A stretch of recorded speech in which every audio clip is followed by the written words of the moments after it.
بسم الله الرحمن الرحیم. نن به موږ خبره کوو چې نون اعرابي او نون جمع کې څه فرق دی. نو مختصر غونډه کې فرق په دې کې موږ ذکر کوو. اول فرق په دې دوانو کې دا دی، د ټول نه اول فرق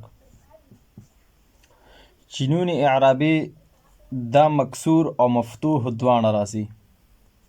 مکسور او مفتوح دوانه راځي. خو نون جمع چې کوم دی دا صرف مفتوح راځي، همیشه دا صرف مفتوح وي. ٹھیک شو؟ دا یو فرق. دویم فرق پکې څه دی؟ دویم فرق پکې دا دی چې نون جمع دا مبني وي. دا څه وي؟ مبني. ٹھیک شو؟ خو نون اعرابي دا معرب وي. د دې وجې نه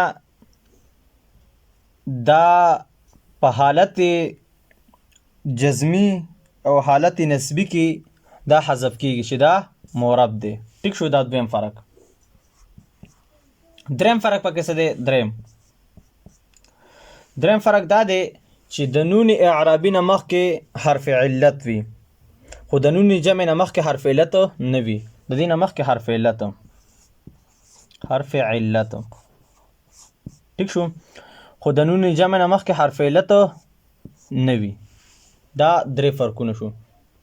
اول فرق پکې څه دی چې نون اعرابي مکسور او مفتوح دواړه راځي وي، خو نون جمع صرف همیشه مفتوح وي، لکه یفعلنا او تفعلنا.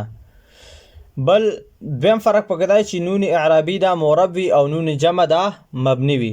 دریم فرق پکې دی چې د نون اعرابي نه مخکې حرف علت وي، خو د نون جمع نه مخکې حرف علت نه وي.